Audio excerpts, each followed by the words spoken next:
అందరికీ నమస్కారం అండి. శైలజ వినిపించే కథల ఛానళ్లకు స్వాగతం.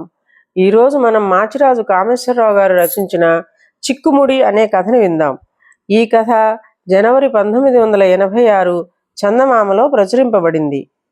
దాదాపు 2 సంవత్సరాల కాలం కుదరని వ్యాధితో బాధపడి తండ్రి మరణించగానే గిరిబాబు లోకంలో ఒంటరివాడైపోయాడు. అతడు ఉన్న కొద్దిపాటి పొలాన్ని అమ్మి తండ్రి చికిత్స కోసం చేసిన అప్పులు తీర్చి పట్నం వెళ్ళి ఏదైనా ఉద్యోగం సంపాదించుకోవాలని బయలుదేరాడు. దారిలో గిరిబాబు ఒక చిన్న గ్రామం దాటి కొంత దూరం వెళ్ళగానే బాట పక్కనే ఒక చెట్టు నీడలో కూర్చుని ఉన్న ముసలివాడు ఒకడు కనిపించి అతడితో, "పట్నం వెళుతున్నావా బాబు? నేను అక్కడికే వెళుతున్నాను. బాడుగ బండి కోసం ఇక్కడ ఆగాను. నువ్వు నాతో పాటు తోడుగా వస్తే కాస్త ధీమాగా ఉంటుంది. నేను గుండె జబ్బు మనిషిని" అన్నాడు. అప్పటికే చాలా దూరం నడిచి ఉండటంతో గిరిబాబుకు చాలా అలసటగా ఉన్నది. బాడుగ బండి అనగానే అతడికి కొంచెం ఉత్సాహం కలిగింది. అతడు ఏదో అనబోయేంతలో ముసలివాడు, "మరోలా అనుకోకు బాబు, బాడుగ బండికి అయ్యే ఖర్చంతా నాదే. ఈ మధ్యనే గుండె జబ్బుతో పాటు ఇతరితర గొడవల వల్ల నాలో పిరికితనం పాలు పెరుగుతున్నది. అందుకే నిన్ను కాస్త సాయంగా వెంట రమ్మంటున్నాను" అన్నాడు. "ఇంత చెప్పాలా తాత? ఇద్దరం కలిసే వెళదాం" అన్నాడు గిరిబాబు. కొంతసేపటికి అటుగా ఒక బాడుగ బండి వచ్చింది. ముసలివాడు బండివాడితో బాడుగ సంగతి మాట్లాడి, "గిరిబాబుతో ఏమీ అనుకోకు, ఈ పక్కన ఉన్న పెట్టెను కాస్త బండిలో పెట్టు బాబు, బరువులు ఎత్తొద్దని వైద్యులు చెప్పారు" అన్నాడు. ఆ సమయంలో బండివాడు కొంచెం దూరంలో కనిపించిన పచ్చిగడ్డి కోసి తన ఎద్దుకు వేసేందుకు వెళ్ళాడు. వాడు తిరిగి రాగానే గిరిబాబు పెట్టెను బండిలో పెట్టి ముసలివాడికి చేయి ఆసరా ఇచ్చి బండిలో ఎక్కించాడు. బండి పట్నం పొలిమేరలు సమీపించేసరికి సూర్యాస్తమయ వేళ కావస్తున్నది.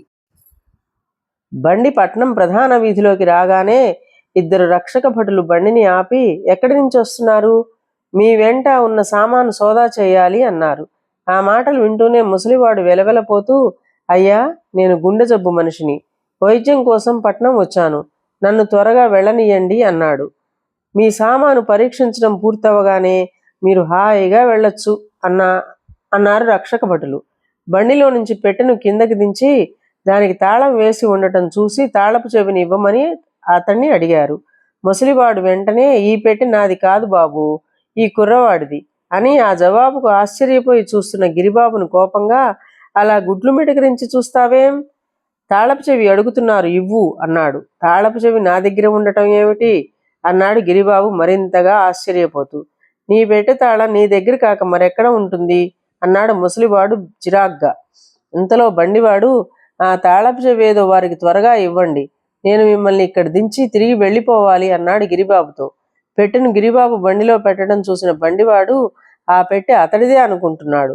గిరిబాబు ఏమి చేయాలో తోచక దిగులు పడిపోయాడు. రక్షక భటులు విసుక్కుంటూ పెట్టె తాళం బద్దలు కొట్టారు. పెట్టెలో చాలా పాత బట్టలున్నాయి. వాళ్ళు వాటిని తొలగించి చూడగా అడుగున ఒక మూట కనిపించింది. వాళ్ళు ఆ మూటను విప్పారు. అందులో చాలా బంగారు నగలు కనిపించినాయి. రక్షక భటులిద్దరూ గిరిబాబు మెడ పట్టుకొని, "ఓరి ఆరితేరిన దొంగ, పాత బట్టలు అడుగున దాస్తే మాత్రం దొంగ సొత్తు దాగుతుందా? పోలవరం జమీందారు గారింటిని దోచిన ఘనుడివి నువ్వేనన్నమాట" అన్నారు.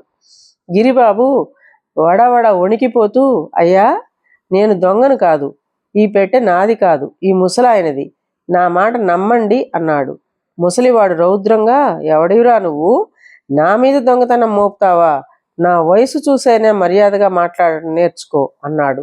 ఇదంతా చూసి రక్షక భటులు ఆ ముగ్గురితో, "మీలో ఎవరు నిజం చెబుతున్నారో ఎవరు అబద్ధం చెబుతున్నారో తెలియడం లేదు. అందరూ ముందు కొత్వాలు దగ్గరికి రండి" అని వాళ్ళని కొత్వాలు దగ్గరకు తీసుకుపోయాడు.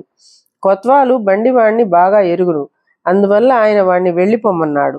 తరువాత ముసలివాణ్ణి గిరిబాబును ప్రశ్నించగా వాళ్ళు పూర్వంలాగే పెట్టె మాది కాదంటే మాది కాదని జవాబు ఇవ్వసాగారు.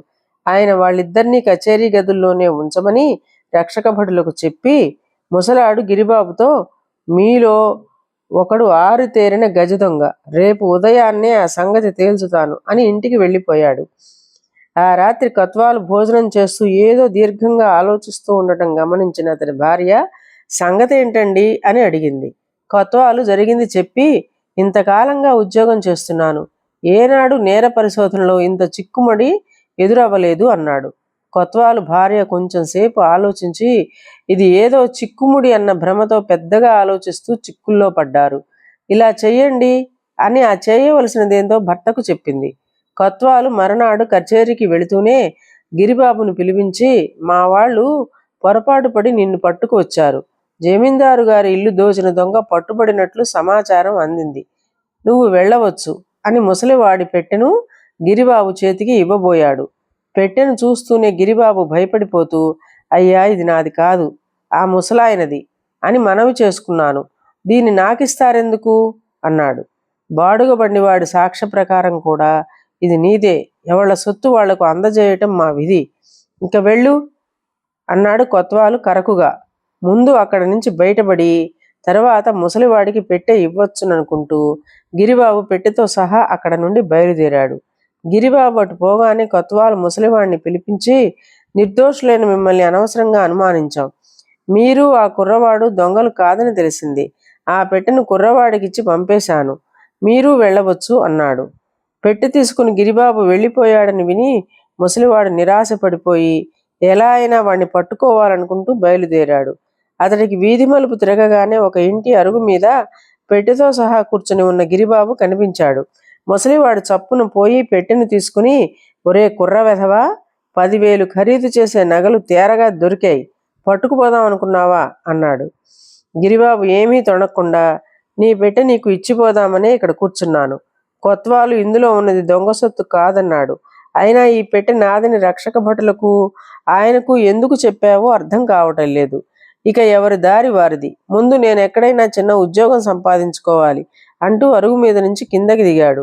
అంతలో వెనక నుంచి వస్తున్న కొత్వాలు ముసలివాడిని, గుండె జబ్బు తాతగారు, కాస్త ఆగండి, ఆ పెట్టెలో నగలు లేవు, ఉన్నవి పాత బట్టలు అని కేక వేసి ఆపి అతన్ని కొంచెం వెనకగా వస్తున్న రక్షక భటులకు చూపుతూ, ఈ ముసలాడు గజదొంగ, పెట్టెలో దొరికినవి తస్కరించిన నగలే, వీడిని ముందు ఖైదులో పెట్టండి అని ఆజ్ఞాపించాడు.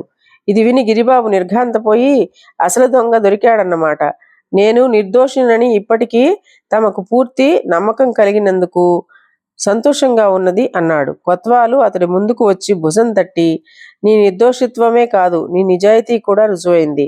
మా కచేరీలో ఉద్యోగం ఇస్తాను, ఇష్టమేనా అని అడిగాడు. అంతకన్నా కావలసినదేమున్నది, తమ దయకు చాలా కృతజ్ఞుణ్ణి అన్నాడు గిరిబాబు ఆనందంగా. ఇదండి కథ. ఈ కథ మీకు నచ్చినట్లయితే లైక్ చేయండి, షేర్ చేయండి, కామెంట్ చేయండి, సబ్స్క్రైబ్ చేసుకొని నన్ను ఎంకరేజ్ చేయండి. నమస్కారం అండి.